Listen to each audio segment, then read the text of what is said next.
I am at a desolate juncture as I look back and forth for a calling. Stumbling and falling, searching for my path forward, as I crawl through the unknown while bearing the burden of loneliness. Who knows who am I or what am I? I am nothing but a passing cloud, unfettered from places and people as I roam to where the winds take me. Destination unknown. But this uncertainty does not serve as an end, but the beginning. A start to the journey of a passing cloud. Those words represent my state at the peak of COVID pandemic, where I didn't manage to see the light of start that I yearned for.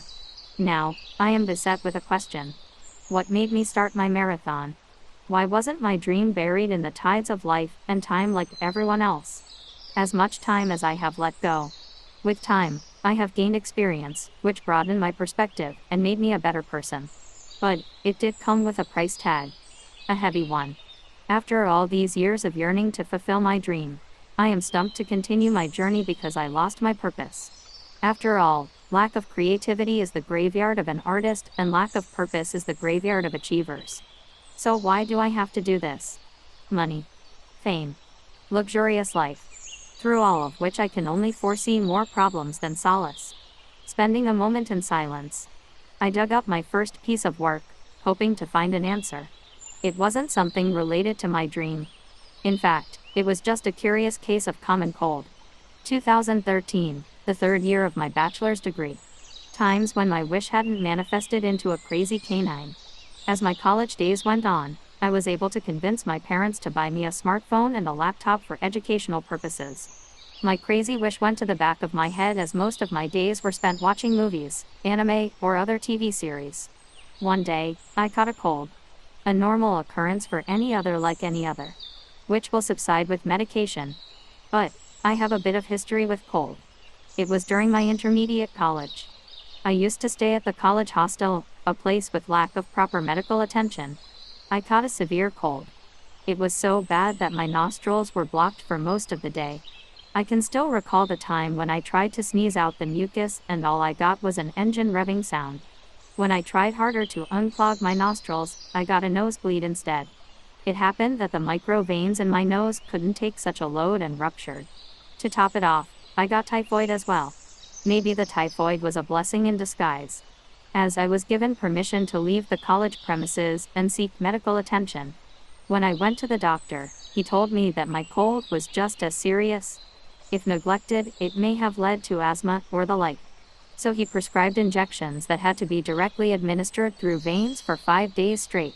While staying with my grandparents, I got the first 3 doses which were administered by the doctor himself. Later, on my parents' behest, I returned home with the remaining doses. Like the Indian Railways, the company my father works for has its own medical facilities. So, I went to them with the prescription to help me get the last 2 doses. The doctor gave it a good look and denied to do so. But I convinced him by explaining my circumstances. Understanding my plight, he told the nurse to jab me. That injection has 2 components: powdered medicine in a glass bottle and a container of distilled water. The water has to be injected into the bottle first, then the whole vial has to be given a good shake for a couple of minutes, then it has to be given to the veins. Even the syringe was massive. I saw such syringes being used only when vaccinating cattle. And the size of its needle will give any adult a shiver down their spine. But thankfully it was replaced by a smaller needle, and the contents were slowly injected in a couple of minutes. After it was done, I heaved a sigh of relief. Only 1 more dose to go. The next day everything went the same as the previous day.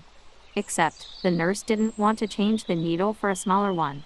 I asked her to change the needle. She told me that it will be faster with the thick needle. She was kind of adamant about going with it. I could only steel my heart and accept it, since this is going to be the last dose. I didn't want to be a nuisance to her because they were going out of their way to heed my request. Resigning myself to fate, I gave her my arm. I turned my head to the other side and let her do the jab. Although the needle went into my veins well and good, it was taking longer than usual and painful than normal. So, I turned my head to look at what the fun was happening. I was greeted with the shocking sight of my skin bulged like a miniature balloon where the needle was pierced. The worst part, she wasn't done yet. She made me turn my head back to the other side, fearing that I might freak out and do something foolish and panic. Somehow, I reined my nerves in and stood still. She told me to clench and unclench my fist for better blood circulation. After a couple of minutes, she managed to empty the contents of the syringe. But it came with a prolonged pain for me. Why? Just why do people tend to be silly or experiment at the cost of others? Sigh. Cursing her at heart, I wanted nothing more of her. Filled with grievance, I wanted to go home at the earliest. But, as soon as I walked out, I was greeted by a blazing sun.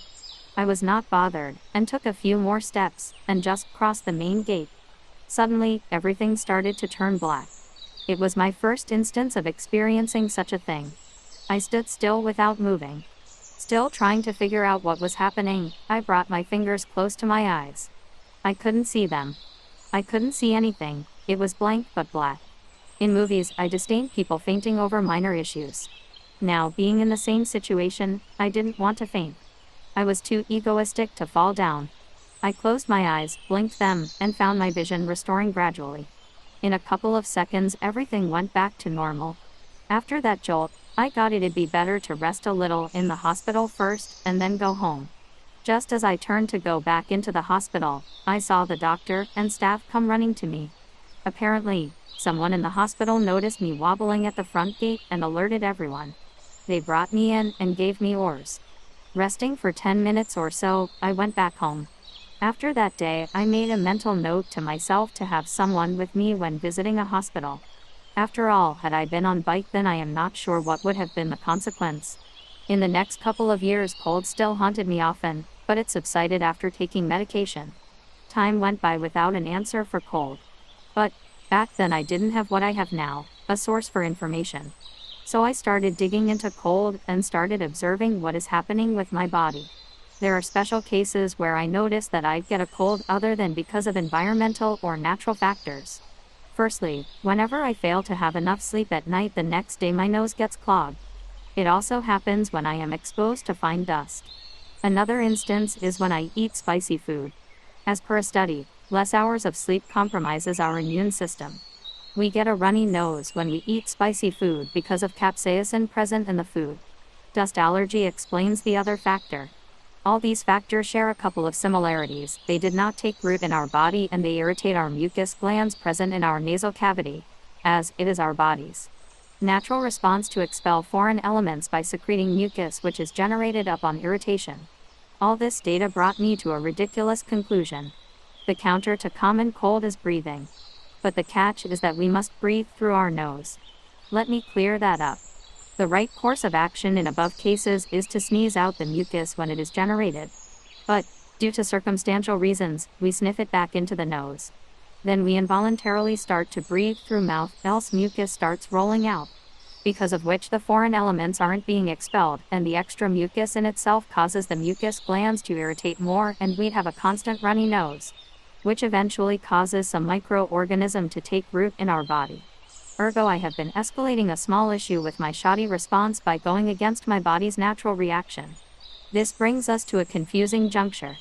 We are not breathing through our nose because of a runny nose, but our nose is constantly running because we are not breathing through it. So how did I overcome it? The obvious practice is to sneeze out the mucus as soon as possible. The oblivious one is to observe ourselves, constantly making sure that we are breathing through our nose. I have kept a track of my habit and formed a subconscious command in my mind to clamp my teeth and close my lips when idle. This subconscious command keeps my mouth shut even while sleeping. As a funny experiment, I observed the people around me. I noticed that people tend to do most of their work with their mouth open, or at least their lips parted, be it watching TV, mobile, or just sitting in leisure. If we can control this involuntary action, then we can inhibit the growth of cold without using any medicines. It may seem as a long shot, but there are other benefits to breathing through nose. It regulates the temperature of the air we are breathing in, helps prevent snoring. And one case study revealed that it even has an effect on our chin structure. Those breathe through mouth will have their chin, lower jaw, slightly backwards. Those breathe through nose doesn't, so it is a good practice to breathe through nose to at least have a fine chin structure. After all, it doesn't take much except for breathing. So, how successful have I been with my theory? Well, it was around 2013 that I came up with this theory.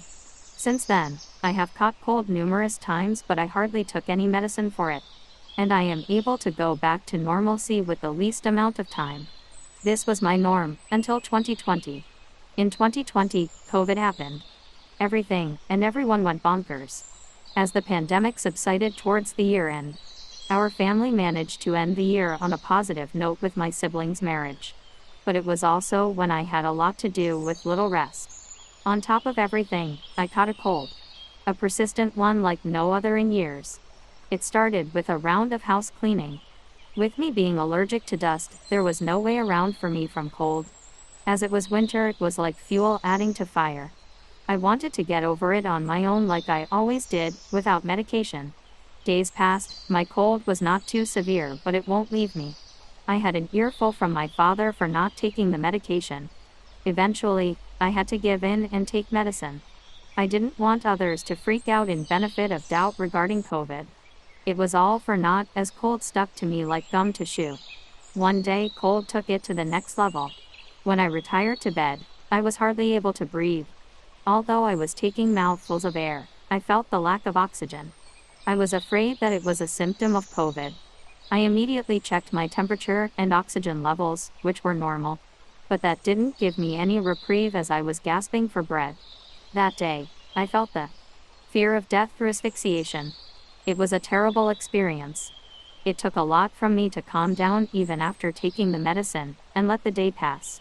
The next day, I sat down to burn my brain cells on the issue. Technically, my immunity system should be pretty good considering my age, diet, and habits. So when I took medicine, my body should have been responsive to it with obvious results. But it wasn't so. So I searched for possible causes. Lack of rest and winter season took the brunt of the blame. But in the previous years, I didn't face such problems. That made me review my daily routine. I wake up at around 6 a.m., help mom with chores, fresh up, and work on my laptop. The rest of the day passes with little work. At night, I sleep out in the open. In my routine, some details begged attention. When I work, I usually lean back on the wall, which is cold most of the time. Although it was winter, I usually don't wear a sweater or attire for protection from the cold weather because it was bearable. Lastly, the type and state of the food. Considering the above factors, I started wearing warm clothes and stayed away from exposure to cold surroundings. I also changed my diet to that which produces internal body heat. I ate my food while it's hot and even drank hot or lukewarm water, avoided food which can aggravate my breathing problem, like tamarind. I avoided it in all forms. Which was a hard decision to make as I will not be able to eat pani puri. But it all paid off because I was back to pristine condition within a couple of days. Of course, I did so while continuing the medicines and following my mantra of breathing through nose. That experience gave me a conclusion that lifestyle matters as well. If we keep taking medicines without considering other factors, the medicines may not prove effective. They say cold goes away in 7 days without medicine, but it only takes a week with medicine. I say cold can be cured with the right approach. Maybe this is applicable universally. But all these are my personal experiences and observations. As much as I want to research and prove my theory, let's just say it is out of my scope. Honestly, I was skeptical about my theory on cold. I thought it'd be good to observe myself for a few months and then share the idea. As months passed by, I grew confident about my theory. Then I wanted to share it with everyone because I have seen people suffer from cold. My own sister had a terrible record with it. I have seen my friends suffer from sinus and other chronic problems pertaining to cold. Though I cannot help those at later stages, maybe my theory might help others from nipping the bud before it can take root. I was zealous to share my idea, but I didn't have the knowledge, tools, or a platform. Or that was the excuse I gave myself. Digging into the cornerstone of my journey, I found my old ramblings. It was borderline cute. Though, I feel that I was speaking way over my age. I couldn't help but ask myself, why had things turned out as they did?